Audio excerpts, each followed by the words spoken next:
The State Tax Commission is getting buried beneath an avalanche of tax returns. Processors must sort through 30,000 individual returns every day. That's not unusual. The Tax Commission always gets busy this time of year. The difference is that this year, fewer people must process more returns. Like other state agencies, the Tax Commission has been cut by the state hiring freeze. That means there are 75 fewer people processing returns. The bottom line, it'll take longer to get your state tax refund this year. Within the last week or 2 weeks, it has started to affect us in that the delay is now about a week and a half greater than it was last year. And as we get farther into the filing season, we anticipate that it will be 2 to 4 weeks longer than it was at the same time last year. The State Tax Commission shouldn't feel like the Lone Ranger. The IRS is also running 2 weeks behind last year's refund schedule. Scott Wallace, Action 4 at the State Tax Commission.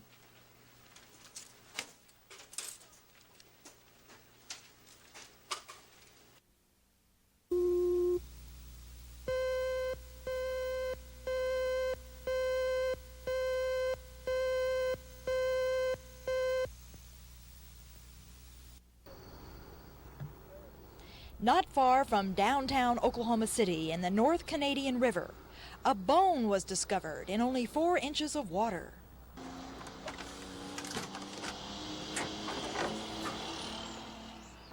Kenneth Ballard, an unemployed oil field worker who makes a hobby collecting bones, is convinced the bone is 8,000 years old and belongs to a prehistoric animal called a mastodon that looks like an elephant.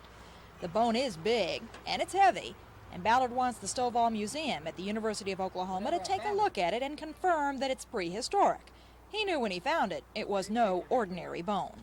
Well, at first, we thought it was a log, and we really didn't think it could have been a bone that size. And then when we went out there and got it and drug it to the edge of the water, well, then we washed it off, and we was just shocked. When I called the museum, they told me that they thought that it might be this mammoth here, and it might be the leg bone right here. About 12 years ago, Ballard found part of a human skull. He has an outdoor shelf full of buffalo heads and other animal bones. He says it's amazing what treasures one can find at the bottom of a river, and his recent discovery of the huge bone has given him a thirst to find more. Now his dog is lusting after the bone, but alas, this one's just too big to swallow. Bellishaw, Action 4 in southwest Oklahoma City.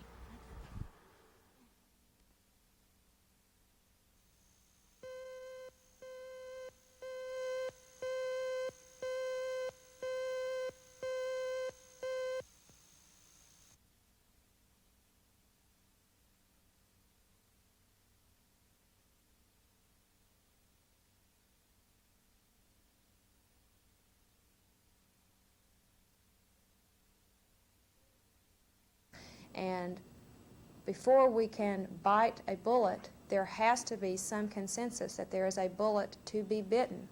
And hopefully, by having public discussion of the revenue pictures like we did today, that will help educate the public that there are problems that we need to look at for both the immediate future and the long term. And once we can come to an agreement that we have a problem, then we can look at possible solutions.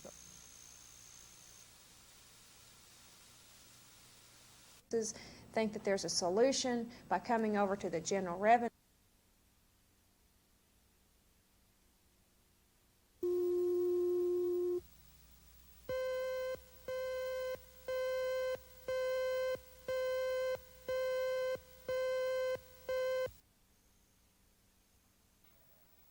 I'm Tony Stizza. Linda Welsh's early childhood development class learns the simple exercise of counting colored pegs. But these children are different. Theirs is a silent world where hearing is an unattainable luxury.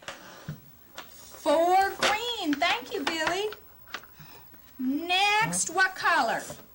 Since statehood, the Oklahoma School for the Deaf in Sulphur has been teaching the hearing impaired how to understand themselves and others.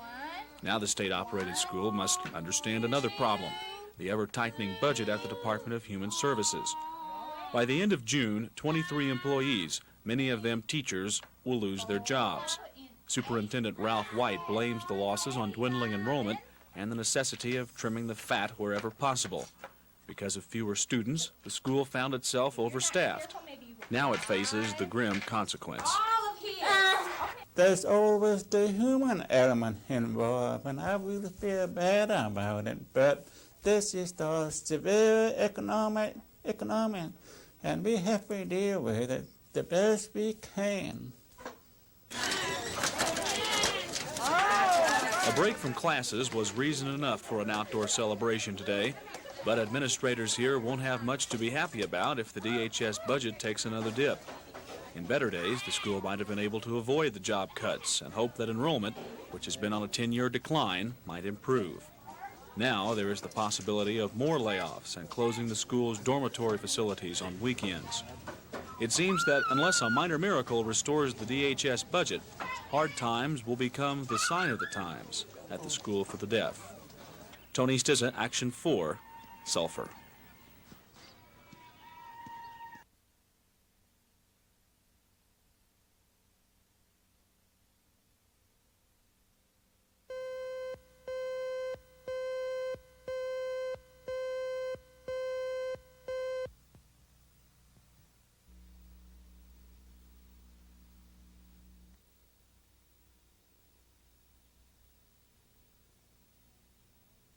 This pageant had always been a desire of mine for the last 7 years, but I had other obligations at home. I had children and a husband, but now my children are away in college and married, and I decided to go ahead and be in it where I had no obligations at home.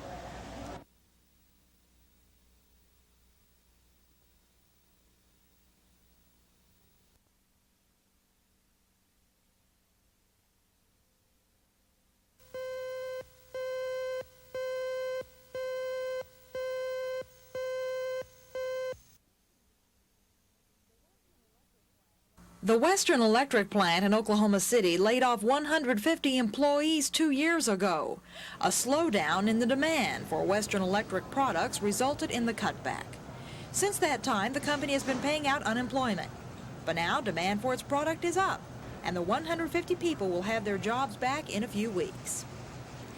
We don't think it's temporary. We've gone over the job needs that we have in relation to this new product we've brought on, identified where we need to bring in people, and our program looks strong now, and we think they're here to stay.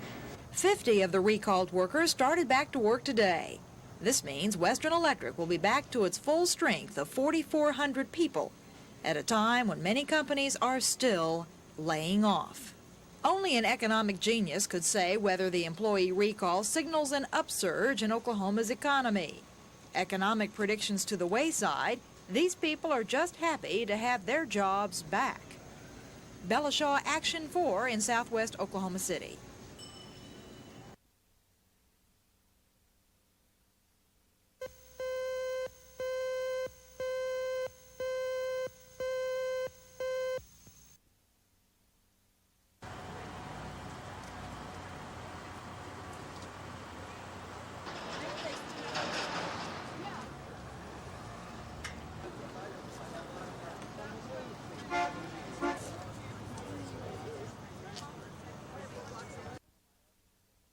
As one of my admirals said 20 years ago, he said, you can try and prevent a fire. You can fight a fire, but you cannot win a fire. So I joined with doctors and clergy and lay persons and theologians and ranking people in the military. I'm national chaplain of the Naval Reserve Association. So I speak, on the one hand, for preparedness, but I also speak for common sense. And people are more important than super-sensitive nuclear weapons where any casualty can create a Holocaust, not with 1 million in Japan or 6 million Jews, but with billions of people.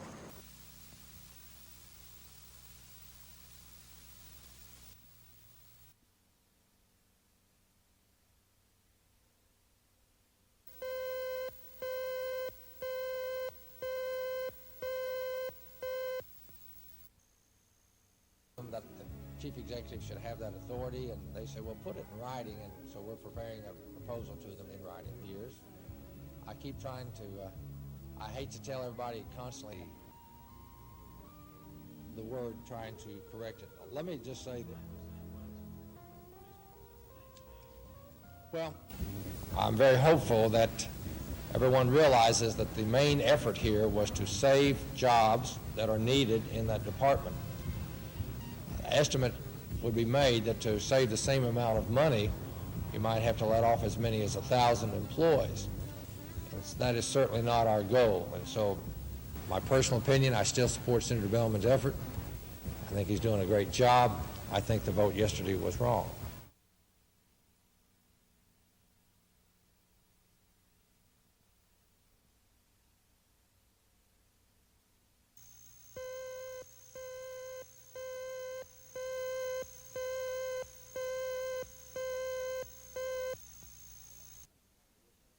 Selecting an attorney is an important matter. Most people who don't know a lawyer can only look in the yellow pages.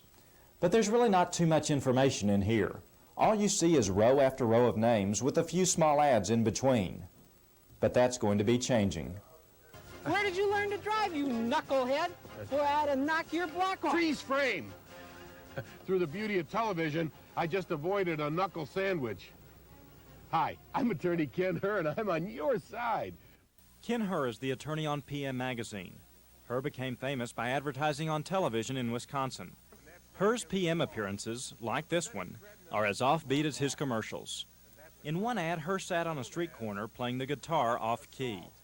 He urged viewers to see him about their legal problems because he needed the money for guitar lessons. Herr patterned another ad after a motion picture, The Deep. He emerged from a lake holding gold and diamonds, telling prospective clients if they'd lost the family jewels to come see him. Herr's commercials became controversial within the legal profession, but courts, including the United States Supreme Court, have upheld a lawyer's right to advertise on television. But Oklahoma lawyers think new rules drafted by the state Supreme Court allowing TV ads don't necessarily mean we'll see commercials like Ken Herr's. If you were to consider advertising in that manner, you could hardly be unaware that you would be looked upon rather unfavorably by the other members of your profession. So from now on, people may still be letting their fingers do the walking when they pick a lawyer. But next time, those fingers might be walking to the TV set. Bill Ross, Action 4.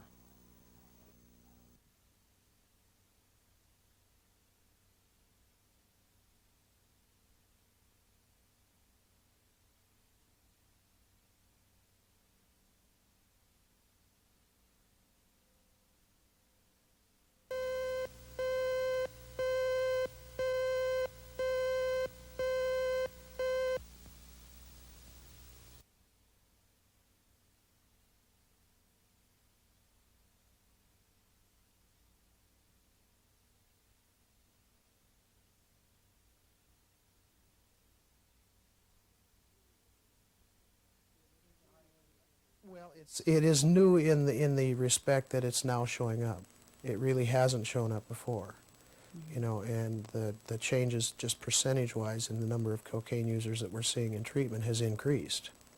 But you asked about cocaine usage. It has to have been here for a while before they're going to show up at doors of treatment.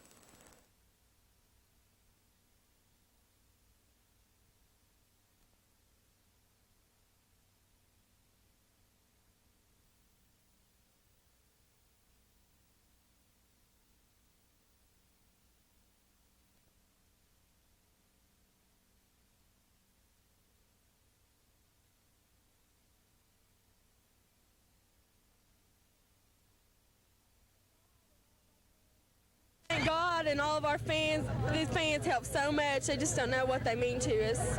This means more to me than anything that's ever happened in my whole life. I feel great. I mean, super. I can't believe all the people that showed up. It's a wonderful feeling. It really is. We stick together. We're a team. We stick together all the way. We knew we could do it at the beginning of the year, and we did it because we stick together.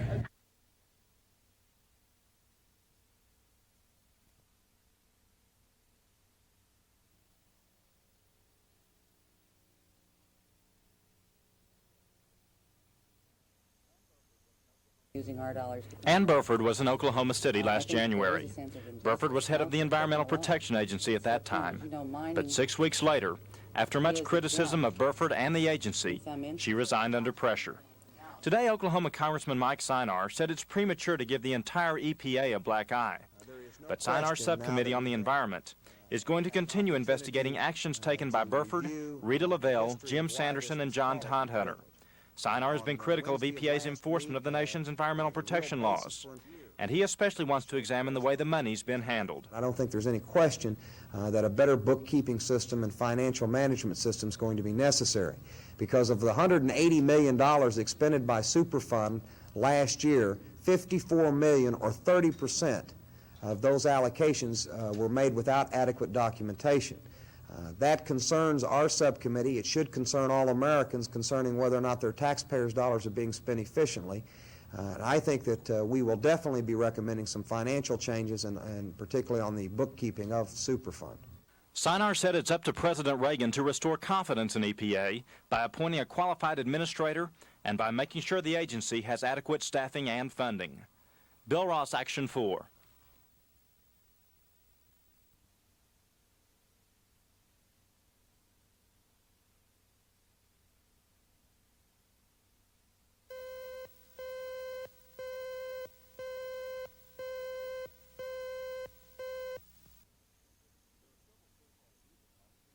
There are several so-called Jesus houses in Oklahoma City.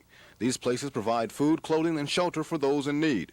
When city officials learned of the houses, it was also discovered they were in violation of several city ordinances.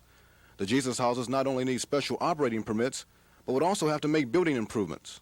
Today, supporters of the shelter pleaded with council members to be more sympathetic to the work done at Jesus houses.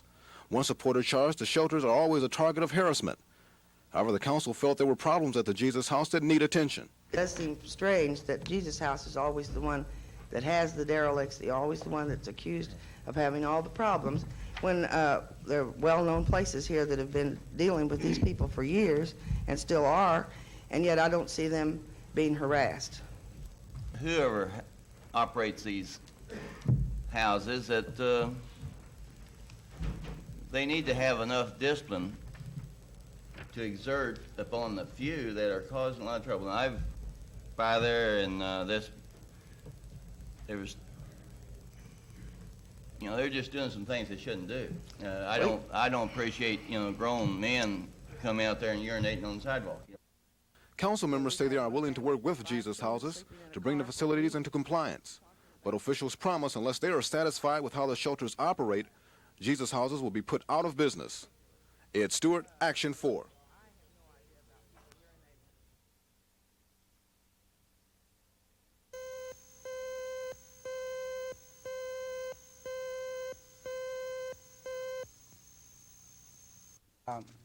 Tom, quite frankly, is not direct at any specific agency. I think it's discussed this area, and he said that he thought they could work within the scope, but there's something. But this, in November of '82, there was a hiring freeze imposed. This resolution is an attempt to reinforce what the governor has issued in terms of a hiring freeze, and to add the strength of the legislature to say to the agencies that when the governor calls for a hiring freeze and when we have a failure of revenues, that is in fact what ought to happen.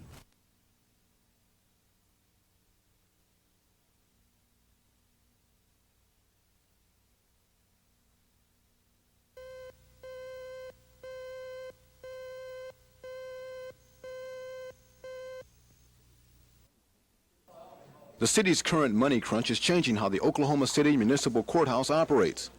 Most of the clerks normally working the night shift have been rescheduled to work during the day hours, from 8 a.m. to 7 p.m., Monday through Friday. Usually court business is taken care of during the day, and because of the city's current hiring freeze, no more daytime workers can be added to the payroll. Some citizens now wonder if they'll be able to receive any type of personal service in the evening hours. We've gone just to emergency services only, people that need to get people out of jail, impounded cars, driver's license, warrants, things of this nature, and we'll have coverage at that time. People who want to pay their fines by check or money order after 7 p.m. or on weekends can still do so. All they have to do is drop their payment in the depository located in the court's lobby. And officials say if that's not convenient enough, they also accept payments by mail.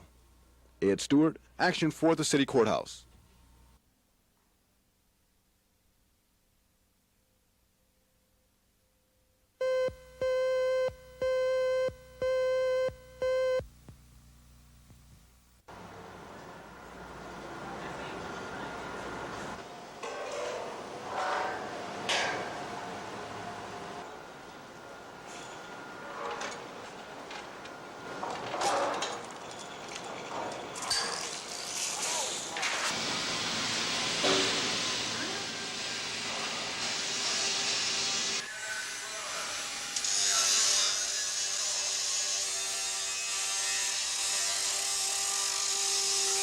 We started reducing our workforce in February and March, and then had additional reductions in our workforce, and even had to shorten our work week and make other adjustments to that change in our marketplace.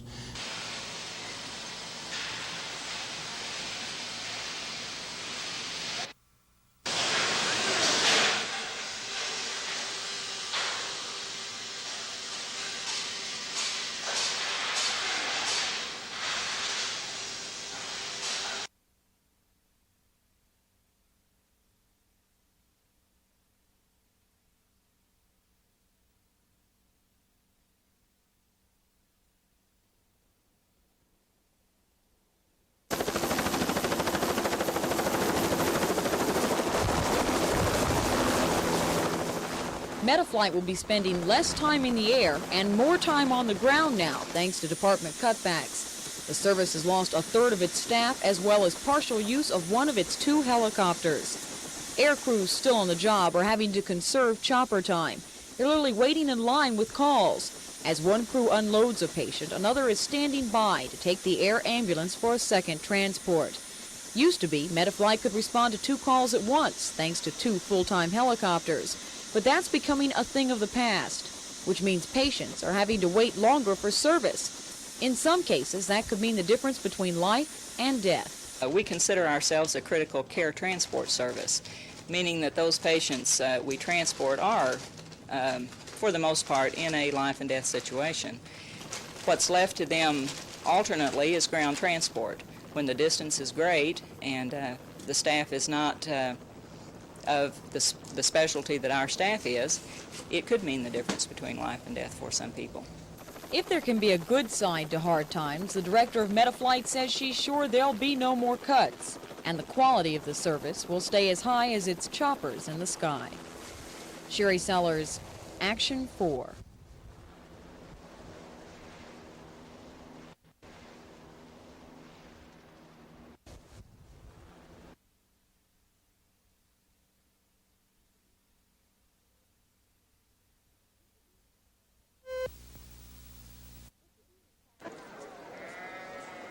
It's a beauty pageant of sorts. After a year of care and grooming, the 4-legged contestants are put to the ultimate test.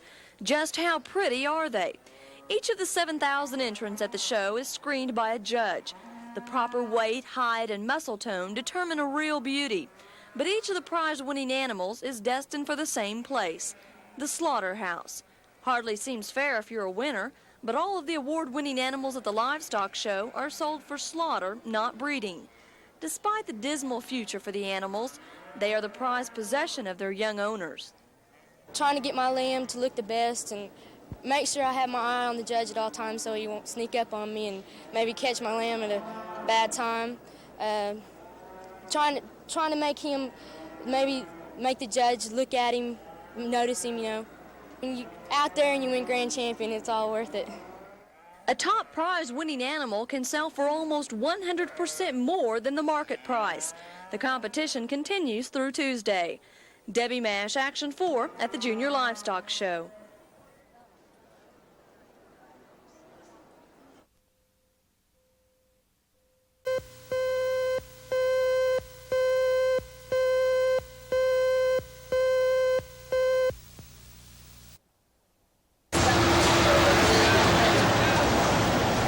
Oklahoma City bus riders are preparing to use new bus passes that should make matters less complicated. At one time, Mass Trans sold 13 different types of bus passes. The new policy will reduce that number to 3.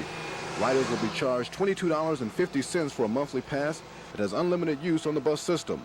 But officials say they will no longer offer discount rates for those buying bus passes. They started with a 20% discount to the employer through the ESP program, which is the Employer Support Program, and that we would sell the passes to them at a 20% discount, which they in turn would sell to their employees. And the general public received a 10% discount on the passes. Most of our passes are sold through the employer, which resulted in our study that we undertook on the pricing showed that we lost about over $400,000 through the selling of the passes through the discount program. Mass Trans officials say there should not be any more major changes in the way they do business for a while. However, it's expected reduced funding from the city and federal government may signal a fare increase. Ed Stewart, Action 4.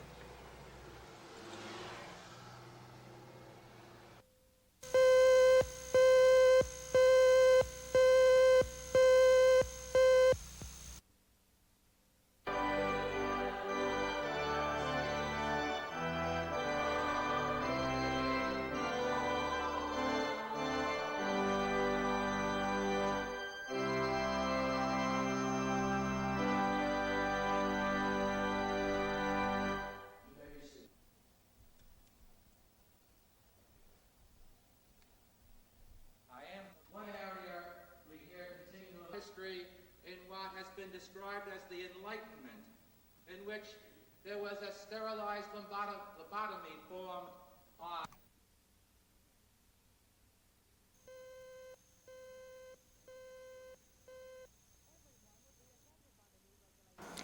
Everyone would be affected by the deregulation of natural gas, everyone from the consumer to big business. We need to recognize that the oil and gas industry in America is sick. With those words and others like them, natural gas producers appeared before a U.S. Senate committee hearing chaired by Oklahoma Senator Nickles. Deregulation will certainly be one of the most difficult issues before Congress this year. The question is how to take the government out of the gas business. I personally believe that it's very, very important for us to move as rapidly as possible for the total deregulation of all natural gas.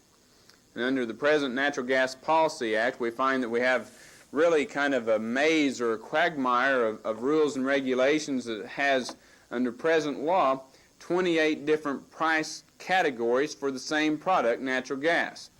President Reagan wants to deregulate natural gas, and to present his point of view, Undersecretary of the U.S. Department of Energy, Thomas Cantrell.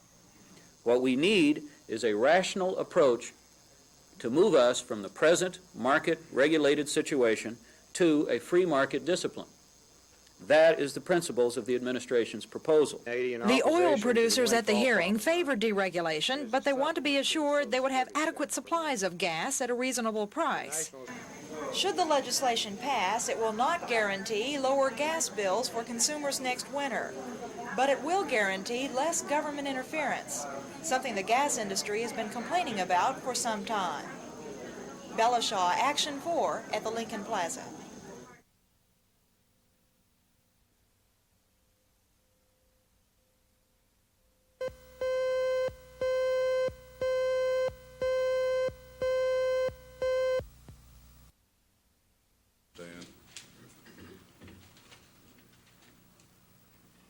I'll remind you that you're still under the oath previously administered in this matter. Here. I believe you said that you took them aside, did you? To your knowledge,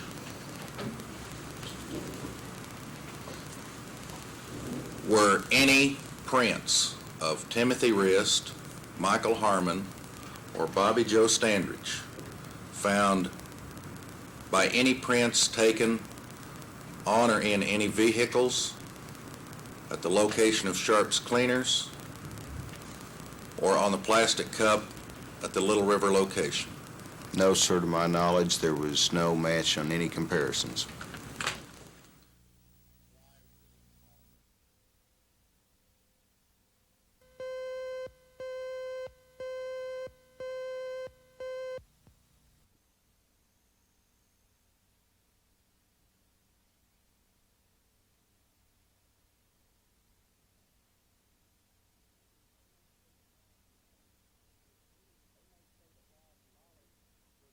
They may save $1,000 worth of food and helping, mending, taking care of the prisoners, but what about all the loss of revenue that they've lost off these 60,000 fugitives? You figure at the minimum, the loss of revenue on the bond, the fines, the court cost, the expense to go rearrest them, if they can find them, is in the millions. Our city budget's hurting now, and we've got facts in other big towns like San Francisco. They're in a chaos.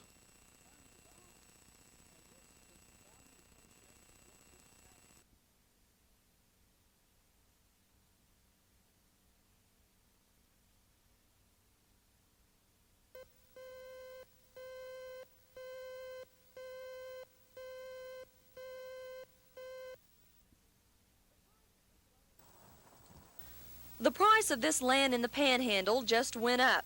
It's part of the 766,000 acres of school land that's leased by the state government. Under a new plan, the land will be leased for a bigger profit, and that's expected to boost the state education fund by $60 million. It astounded all of us, even me, because of the amount of money it brought in. It's going to bring in, when we get this whole thing done now, it looks like probably $50 to $60 million more a year than has been brought in the past for the benefit of the school children. But Oklahoma City school officials say the extra funds won't make up for what they're losing in state budget cuts. We only received $1.5 million total, or will receive that much this year. So even if we doubled the amount that we received from the School Land Commission, it still would not overcome the amount that we're losing, could lose from state revenue. Smith also says that money from the school land leases can't be used to pay for federally funded employees, and those are the employees faced with possible layoffs. Debbie Mash, Action 4. So even if we doubled the amount that we received from the School Land